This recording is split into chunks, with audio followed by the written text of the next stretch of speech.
Every year, thousands of truck tyres are changed in workshops using machines like this. Here, Continental's instructor demonstrates how to do it safely. These are the tools you'll need. First of all, there's the machine. This uses hydraulic pressure and an electric motor to ease the process, but you will still need a valve core remover, tyre lever, clamp and tyre mounting and demounting paste.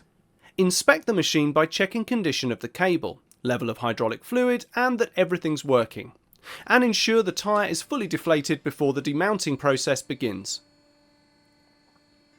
Put the wheel assembly on the machine and apply the clamps to fix the rim face.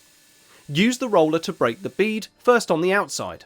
Once the bead is broken, apply the demounting paste on the flange and bead. Change the position of the roller so you can break the bead on the inside of the rim. When that's done, come back to the first side. Fix the hook on the tyre bead, and by using the hook and lever, the rotation of the machine will remove the bead from the rim.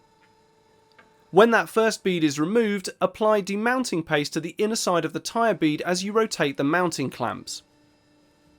Change position again and use the roller to push the bead out of the rim flange. This demounts the tyre from the rim flange. It's time to inspect and clean the wheel. You're looking for cracks and any other obvious damage.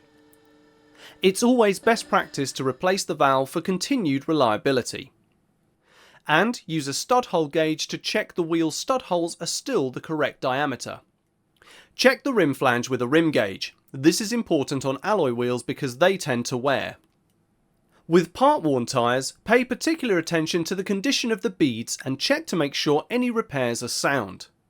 Also, check to see if anything has penetrated the tyre. This might have led to secondary damage, which could result in a zipper failure when the tyre is inflated. Ensure there's no foreign matter inside the tyre and only refit tyres that are legally compliant. Paste both flanges on the rim. Using the clamp and hook, you have to mount the first bead from inside. If the clamp, hook, tyre and rim are positioned correctly, start rotating and this movement will mount the tyre onto the rim.